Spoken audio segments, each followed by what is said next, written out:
À Évian, ce mercredi, lors de la dernière journée du sommet du G7, il a aussi été beaucoup question d'intelligence artificielle. Il va en être question aussi sans doute ce soir, comme nous le disait James André, lors du dîner entre Emmanuel Macron et Donald Trump à Versailles. À Évian, de grands patrons de la tech étaient présents, notamment les PDG d'OpenAI et d'Anthropic. Au final, les dirigeants du G7 ils se sont engagés à renforcer leur coopération dans ce domaine. Emmanuel Macron a par ailleurs plaidé pour la régulation de l'IA. On va écouter tout de suite le chef de l'État. On doit sur celle-ci aller plus loin maintenant et réussir à mieux réguler. Le défi qui est devant nous, et on a eu beaucoup de discussions avec les dirigeants de l'IA et de la technologie, comme avec l'administration américaine, le défi, ce sont ces fameux modèles frontières. On doit réussir à mieux les réguler pour éviter qu'ils ne tombent dans la main de régimes autoritaires, de gens qui pourraient menacer notre cybersécurité ou nos sociétés. Mais pour ce faire, la réponse ne peut pas être de la non-coopération entre démocraties. Et à mes côtés, Emmanuel Vivier, cofondateur du Hub Institute, expert de la transformation numérique et du marketing digital. Emmanuel Vivier, bonsoir.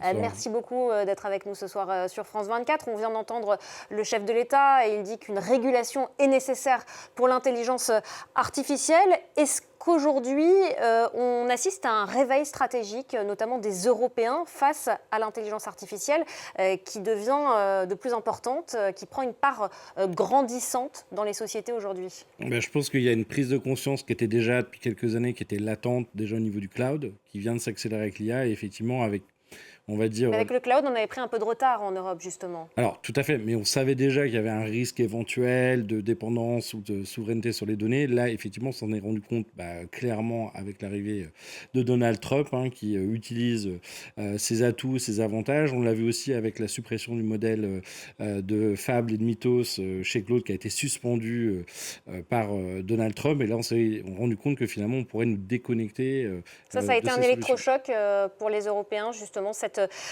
décision, cette suspension à tout ressortissant étranger de ces deux modèles d'intelligence artificielle les plus puissants d'Anthropic. On s'est rendu compte qu'on ne pouvait plus compter sur les Américains, seulement sur les Américains.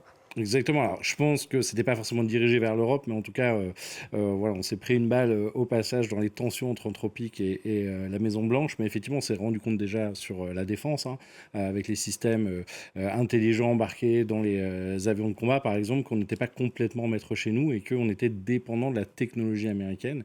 Et donc là, finalement, cette menace est passée à exécution. Et donc, on voit quand même une accélération de la prise de conscience sur les sujets de souveraineté.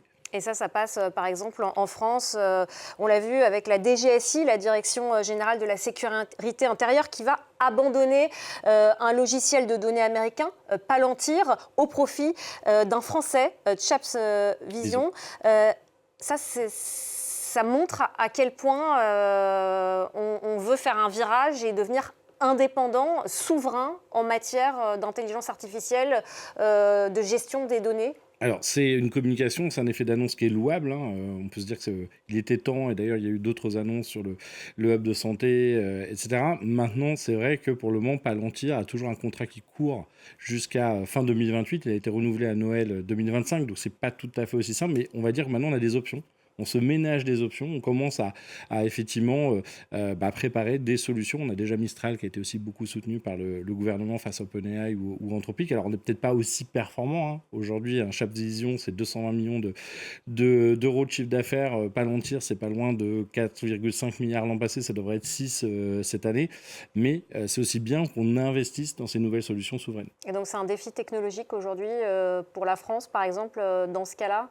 Et clairement, alors on a des très bons ingénieurs, des très bons chercheurs, mais effectivement, c'est 20 ans de R&D chez Palantir, c'est 2019 seulement chez Chaps Vision et beaucoup d'intégration, de rachat d'entreprises. Donc on a quand même beaucoup de retard en France. Alors on avait du retard, après on peut accélérer et puis l'argent fait pas tout, donc on fait aussi des choix stratégiques, des fois on a des plus petits modèles mais qui peuvent être plus spécialisés, donc je pense qu'en tout cas on s'est réveillé, et même l'Europe, puisque dans le cas de Chaps Vision, le service de renseignement intérieur allemand les a aussi sélectionnés il y a quelques semaines, donc c'est plutôt un bon signe pour l'Europe au global. L'Europe qui doit aussi renforcer sa coopération dans ce domaine, d'ailleurs c'est ce qu'a dit tout à l'heure Ursula von der Leyen, la présidente de la Commission, lors de ce G7, c'est très important qu'il y ait une coopération européenne dans ce domaine? Il y a une collaboration, puis même un co-investissement, parce que face aux capacités d'investissement de la Silicon Valley ou de la Chine, pour le moment, on pèse pas lourd. Donc, si on ne met pas les moyens ensemble, effectivement, ça sera difficile de lutter. Et la Chine, justement, elle en est où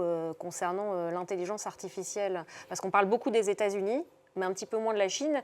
La Chine, qui n'est pas vraiment une démocratie, et on a entendu Emmanuel Macron qui dit que les démocraties doivent s'unir pour éviter les dangers que ces logiciels ils se retrouvent finalement entre les mains de pays plus autoritaires. Alors, on a quand même eu l'affaire Snowden sur les États-Unis, donc même les démocraties, on va dire tout le monde est un peu en compétition, mais la Chine, évidemment, utilise déjà l'IA pour réguler et surveiller positivement ou négativement sa population. Elle est très forte sur la robotique humanoïde et elle avait pris un peu de retard sur l'IA générative, mais elle a accéléré très fort avec des modèles open source qui sont très compétitifs, beaucoup moins chers et un tout petit peu moins performants que les États-Unis.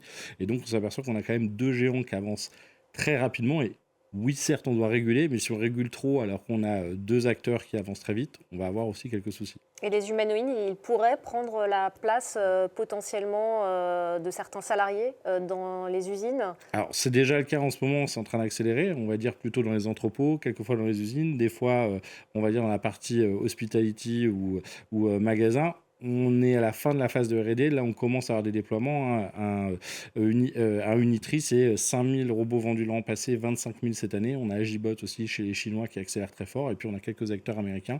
Et c'est vrai qu'il nous manque un peu les acteurs européens sur le sujet. Sur le sujet, et pourtant, tout à l'heure, depuis le salon Vivatech qui vient d'ouvrir ses portes de Versailles à Paris, le patron d'Amazon, Jeff Bezos, il a dit qu'à cause de l'intelligence artificielle, il pourrait y avoir une pénurie de main-d'œuvre. On l'écoute.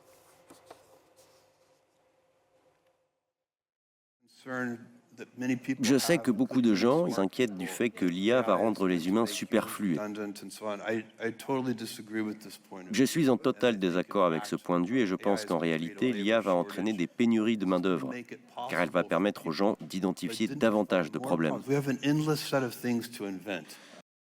Alors, est-ce que c'est étonnant, cette déclaration de Jeff Bezos? Alors, ça peut être surprenant, mais on a deux visions, hein. Évidemment, nous, on est assez inquiets. On fait attention aux risques en Europe, donc on s'inquiète un tout petit peu sur la destruction de certains emplois. C'est vrai que la Silicon Valley est très utopiste et très ambitieuse. Et elle se dit, bon, OK, il y aura peut-être quelques années de chahut, mais finalement, on va pouvoir accélérer la R&D, on va découvrir énormément de choses. Et donc, on va arriver dans une ère d'abondance, c'est ce que nous dit Elon Musk. Après, tous ces acteurs-là ont des sociétés. D'ailleurs, Jeff Bezos nous a annoncé sa nouvelle société Prometheus d'IA. Donc voilà, la vérité est peut-être quelque part entre ces deux extrêmes. C'est peut-être la suppression de certains emplois et la création de nouveaux liés à ce secteur de l'intelligence Alors ça, c'est certain artificielle. qu'il y aura l'automatisation de certains jobs. On a déjà vu sur la traduction, par exemple, qui a quasiment perdu 50% de son chiffre d'affaires en 2 ans depuis l'arrivée de l'IA générative. Après, il y a des métiers, je sais pas, charpentier, plombier, professeur de kitesurf, Oui, où là, je pense ça qu'on a paraît quelques années encore. voilà, de remplacer ce type de métier.